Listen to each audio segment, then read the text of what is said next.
¿Qué tal, estudiantes? Bienvenidos a la nueva clase de física. En este caso vamos a observar un tema sobre el modelo actual del universo basado en tres leyes de un famoso astrónomo que determinó el movimiento de los planetas en general ya hace muchos años en base a estas tres leyes.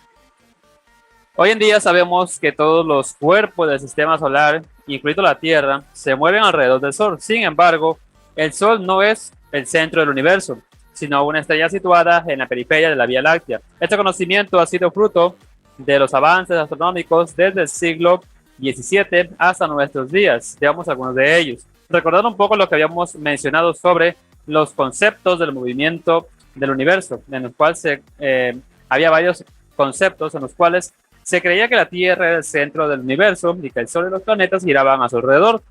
Luego también había otro concepto, otra teoría, en la cual el Sol era el centro del universo y los planetas y las estrellas giraban a su alrededor. Hoy sabemos que no es así, que el Sol forma parte de un conglomerado de planetas, de un conglomerado de estrellas, y a la vez forma parte de una galaxia y más galaxias, y todo eso forma parte de un universo. Todo eso se determinó ya hace muchos años atrás. A partir de las observaciones astronómicas del danés Tycho Brahe, que nació en 1545 y falleció en 1601, las más precisas hasta la época, el astrónomo alemán Johannes Kepler, que nació en 1571 y murió en 1630, dedujo las tres leyes del movimiento planetario, que son la base de la clase del día de hoy.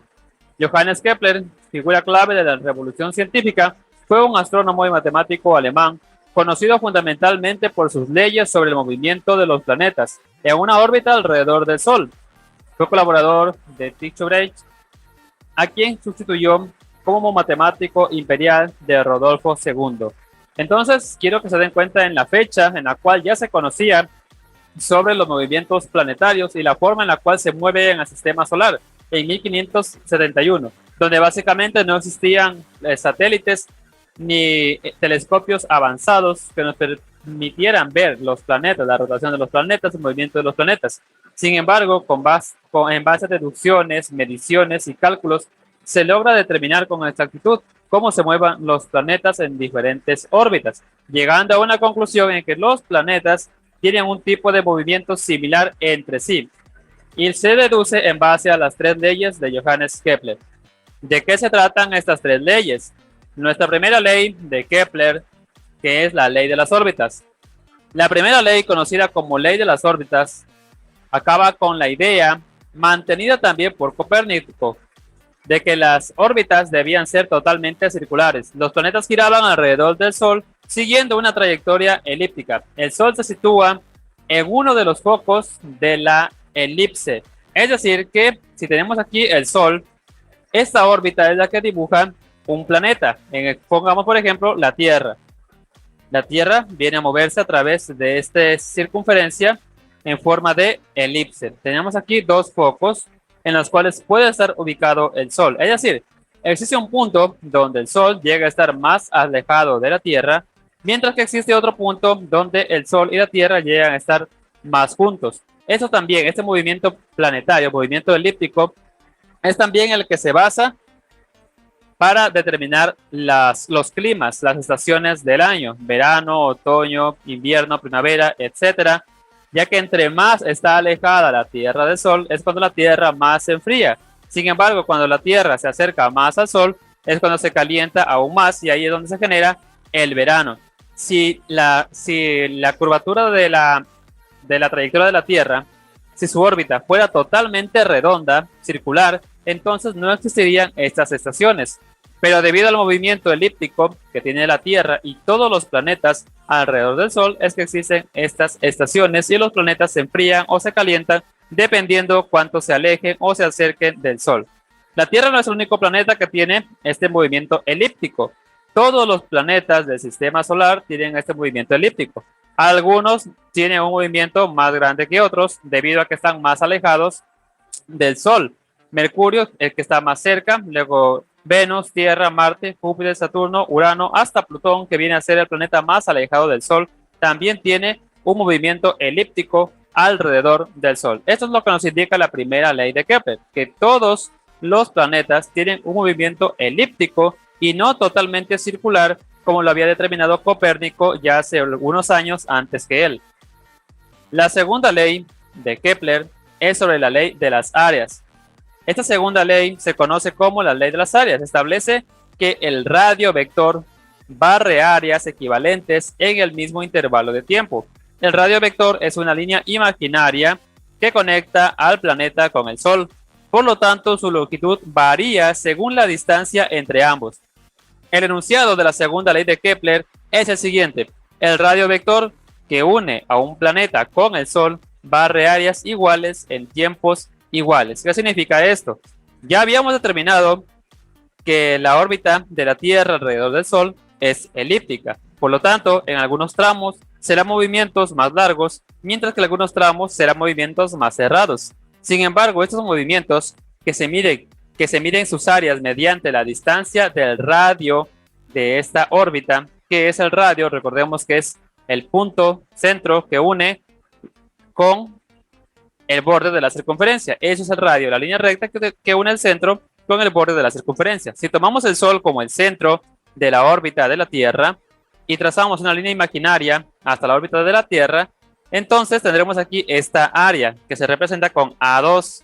El movimiento que genera la Tierra en un mes, en este caso podemos observar que la Tierra está bastante alejada del Sol. Esta área que cubre la Tierra de su órbita es igual a esta otra área que también cumple en un mes. Sin embargo, la Tierra se encuentra más cerca del Sol, pero sigue siendo la misma área. Eso es lo que nos indica Kepler, que los movimientos de los planetas, al ser un movimiento elíptico, el movimiento o desplazamiento es igual, su área es igual, indistintamente de en qué lugar de la órbita se encuentre el planeta. Por eso nos indica que A1 es igual a A2, es decir, el área 1 es igual al área 2. También la velocidad aerolear. ¿Qué es velocidad aerolear? Es la velocidad con la cual se traslada la Tierra o cualquier planeta a través de su órbita. Es constante, significa que esta velocidad no cambia.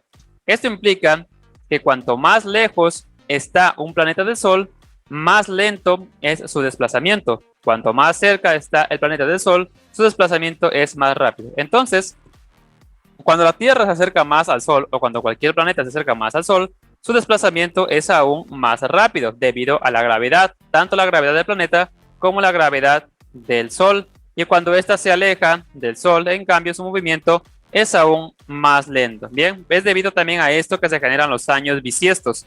Entre más se aleja más la Tierra, eso alarga el tiempo de traslación de la Tierra. Recordemos que un movimiento de traslación completo de la Tierra equivale a un año.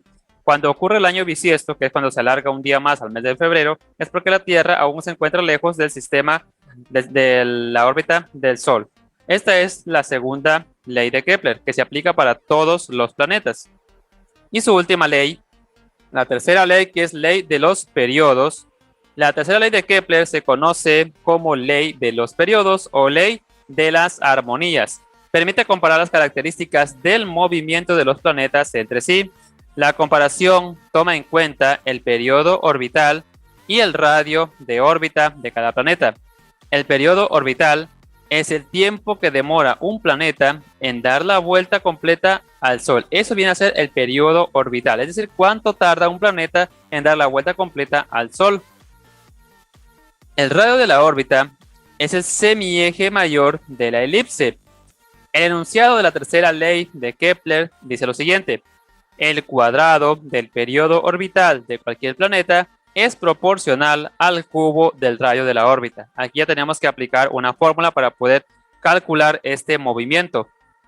Esta es la fórmula que nos indica la tercera ley de Kepler, que el cuadrado del periodo orbital de cualquier planeta es proporcional al cubo del radio de la órbita, multiplicado por una constante. Cada una de estas letras tiene su respectiva nomenclatura, su respectivo significado. Tenemos que T viene a ser el periodo del planeta, es decir, cuánto tarda en dar la vuelta completa al Sol, y se mide en segundos. La constante K es una constante porque es un número que no cambia de proporcionalidad. Se mide en segundos al cuadrado sobre metro cúbico, es decir, de esta forma, S al cuadrado sobre metro al cubo. y R, que es el radio. Recordemos que el radio es la línea que une el centro con el borde de la circunferencia, y la distancia media al Sol se mide en metros. De esta fórmula se desprenden otras dos más. Esta fórmula nos serviría si queremos calcular el periodo, pero si queremos calcular la constante, entonces la fórmula sería esta: constante de proporcionalidad es igual a periodo al cuadrado sobre el radio al cubo. Y si queremos calcular en cambio el radio al cual está alejado el planeta, tenemos que radio al cubo es igual al periodo al cuadrado sobre la constante. Todos estos valores ya están calculados de los planetas que circulan en nuestro sistema solar. En esta tabla podemos observar los valores que se han calculado con esta fórmula, mediante la cual obtenemos el tiempo, es decir, cuánto tiempo tardan los planetas en darle una vuelta completa al Sol. En este caso el tiempo está en años, aunque la unidad de medida es segundos. Si colocamos aquí su medida en segundos sería demasiado larga. Para que se den cuenta que es una constante y que todo está calculado con las mismas fórmulas, podemos observar que la Tierra tarda en tiempo un año. Tenemos aquí que esta A viene a ser el radio. Radio significa un año luz, en este caso A, un año luz, aunque se es en metros, pero lo hemos convertido a metros, a años luz, porque si usamos metros es una cantidad demasiado grande. Entonces desde la Tierra hacia el Sol hay un año luz. Y K, que viene a ser su constante, que se mide en segundos al cuadrado sobre metros al cuadrado. Tenemos que su constante es de 1000 segundos al cuadrado sobre metros al cuadrado. Y aquí observamos que cada uno de los planetas, en lo que es tiempo, es decir, cuánto tardan en darle la vuelta al Sol, tienen valores diferentes. Por ejemplo, Mercurio tarda 0,241 años, o sea, menos de un año. Igual Venus tarda menos de un año. Marte tarda poco más de un año, tarda casi 2 años, 1,88 años. Júpiter tarda 11 años de darle la vuelta al Sol.